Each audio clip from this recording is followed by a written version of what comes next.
say. This is a story about faith and pride. Actually, it's a story about a Roman centurion's faith and my ugly pride. I remember years ago, I was following Jesus as normal, and he was doing his normal routine of sharing the good news, giving encouragement and hope to people. And I remember as we were standing there in this crowd, it kept getting bigger and bigger, 50, 100 people, 200, 300 people. And everybody was enthralled with what Jesus had to say. And all of a sudden there was a hush in the crowd. And from the back of the crowd, this soldier came walking through. And it wasn't just any soldier. This was a Roman centurion. He was covered from head to toe with steel and armor. He had a huge sword in a sheath on his hip and an enormous shield. And he was there to do one thing, and that was to keep us in order. And it was interesting as he was walking through that crowd, it was almost as if Moses was there raising his staff and parting the Red Sea. Everybody just moved to the sides. And this Roman soldier walked right up to Jesus, looked him in the eyes, and said, "My servant is ill. Would you heal him?" That's an unusual request from a guy that I don't believe had ever had any kind of contact with my brother. And Jesus, without hesitation, he says, "Take me to your home." And I'm thinking, brother, have you lost your mind? This guy's our enemy. What are you thinking? Now, I didn't say that, but I sure was thinking it awfully loudly. That Roman centurion stepped back a little bit and he says, "Oh no, I'm not worthy to have you in my house. But if you just say the word, my servant will be healed." You see, I'm a centurion. I oversee 100 men. And when I give them a command, they obey my command. That's the authority that I have. And you have that same kind of authority. If you just speak the word, it will happen. Jesus paused for a moment, and he looked at that centurion right in his eyes, and he said, "There is no man in all of Israel who has greater faith. Let it be as you ask." And with that, instantly, that servant was healed. This whole time, I'm standing there just a few feet away, and I'm listening to everything that is being said. And my anger is starting to overflow. My pride, what do you mean, no man in all of Israel? Who do you think this guy is? What about me? What about all the things that I do for you? You're always blessing everybody else. What about me? I was so furious. My brother, I thought he had some common sense. He doesn't have any common sense. As quickly as that soldier came, he turned and he walked away. And the crowd went right back to the way they were before, listening to every word Jesus had to say. Well, the day progressed, and Jesus sent the crowd away. I left the crowd, that area, and I went to a little wooded area on the edge of town. And I found a rock, and I just sat down on this rock in this little clearing. And I'm just thinking about all the things that had transpired that day, all the teaching that Jesus gave, the miracles that he performed. And I just sat there with my head in my hands, just thinking, just pondering all of the things that had transpired. And then I started thinking about that Roman soldier again. And my anger started to boil up again. I was getting so furious with Jesus and how he treated this guy so specially when he's our enemy. He doesn't care about us. He's our enemy. with head and hands, Jesus came over. He sat down right next to me.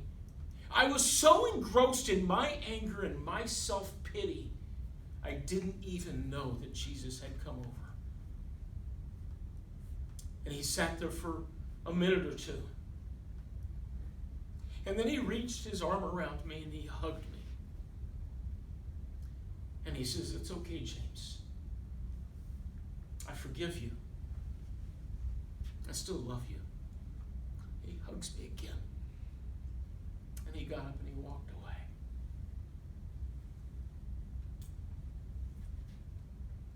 As I've been pondering all of these years since my brother passed away, God inspired me to write a letter to the fellow believers in the church all across the countryside. And he had me share some words that are deep inside of me. He said, "Consider it all joy, brethren, when you encounter various trials knowing that the testing of your faith produces endurance. And let that endurance have its perfect results so that you may be perfect and complete, lacking in nothing." Testing my faith, my endurance. I spent most of my days comparing myself to everybody else. It seemed like Jesus was doing things for everybody else except me. What was my test? I'll get to that in a moment. I'm always doing things for Jesus. I'm going ahead. I'm making sure that there are places for people to stay. I'm making sure that there's a place for Jesus to speak. But if any of you lacks wisdom, let him ask of God, who gives to all generously and without reproach, and it will be given to him. But he must ask in faith, without any doubting. For the one who doubts is like the surf of the sea, driven and tossed to and fro. For that man ought not expect anything, that he will receive anything from the Lord. Being a double-minded man, unstable in all of his ways. I had a curse. It's not what you normally think about with a curse. It wasn't a physical illness. It was no leprosy or blindness or anything of that sort. But my curse was having my big brother. I remember growing up, mother and father would say, "Why can't you act like your brother? He never does anything wrong. We never have to punish him. He's always on time for meals. He always does his chores. Mother, father, I'm tired of this. I hear this all the time." That was my curse. I had to live in the household of a perfect brother. How in the world was I going to exist in his shadows all of my life? Because I saw Jesus every single day. It was very difficult to accept his deity. Here I am, I'm 28 years old, and my brother, my perfect brother, proclaims that he's the Son of God. Yeah, right. And you expect me to believe that? That was my curse. And I was double-minded all the time. I'd ask God for things, but what right do I have to ask God for things? So you would expect me to have a difficult time understanding who Jesus really is. I had no clue. Blessed is a man who perseveres under trial. For once he has been approved, he will receive the crown of life, which the Lord has promised to those who love him. So how long did it take for me to get his approval?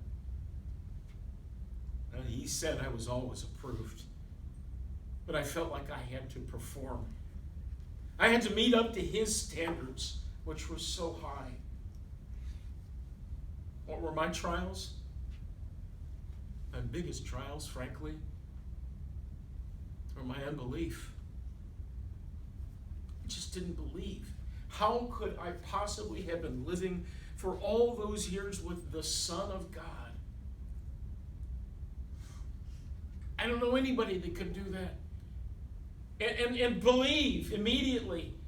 I couldn't stop comparing myself to everybody else around. They had it so much easier.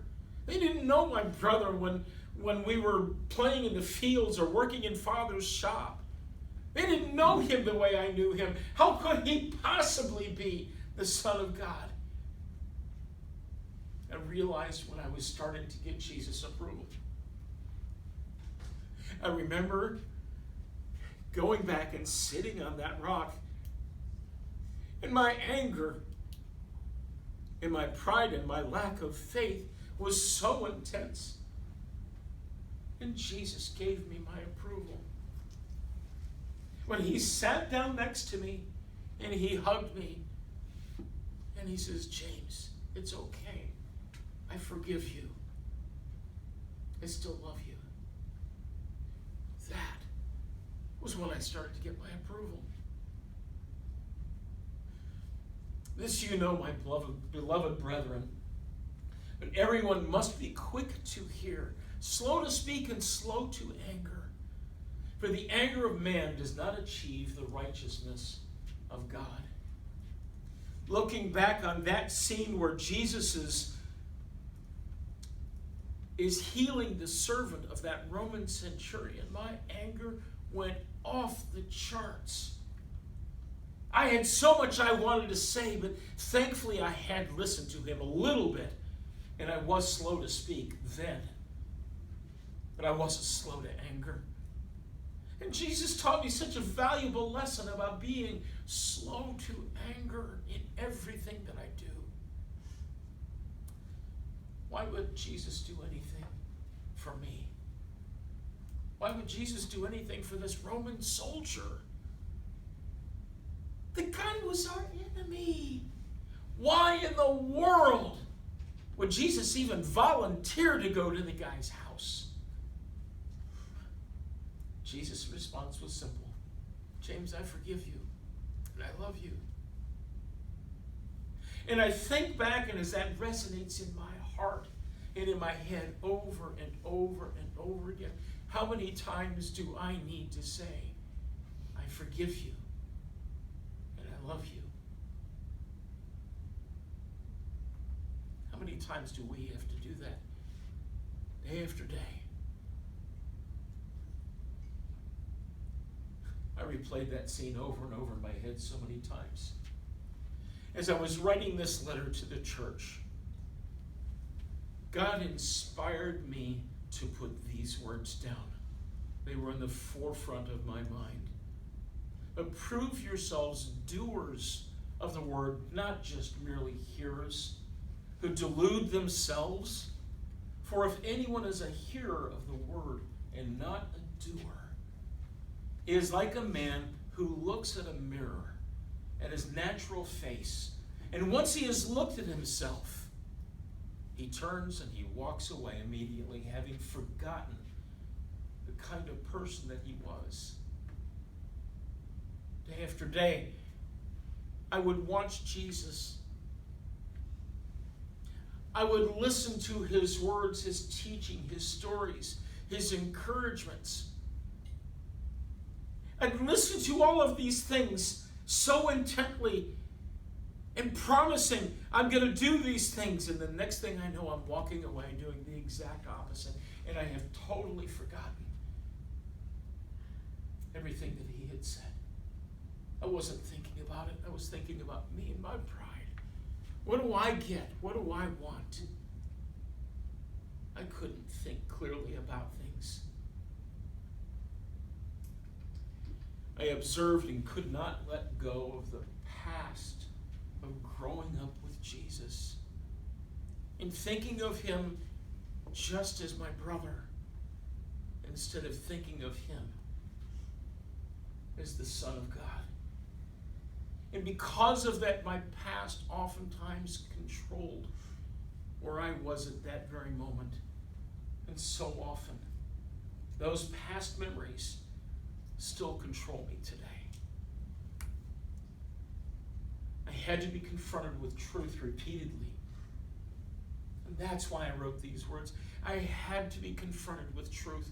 And I encourage each of you to be confronted with the truth and the reality of who Jesus was and who Jesus is. I couldn't believe my eyes, even though I knew the reality of what I saw. Jesus is the Son of God. So where are we today? How many times do we observe the things that Jesus teaches us? And we see something and we witness something that is no doubt a God thing.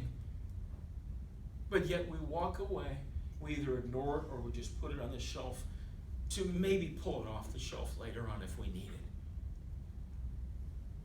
So how's your faith? How's your pride? Do you consider it all joy when you encounter various trials? When was the last time you were really joyful about a trial that you've encountered? It could be sickness. It could be financial issues. It could be an accident. It could be a job loss. Are you considering it all joy? How's your faith? Is your faith as strong as that Roman centurion that requested that Jesus heal his servant? How many times do we ask Jesus for those kinds of blessings? Think about your faith. Think about your pride. Think about the joy that we have because of God, because of the Holy Spirit living deep within us. This is a story about faith and pride. A Roman centurion's incredible, unwavering faith and my ugly pride that thankfully, because of Jesus' approval, I'm restored. Blessings on your journey of hope and of grace. Blessings.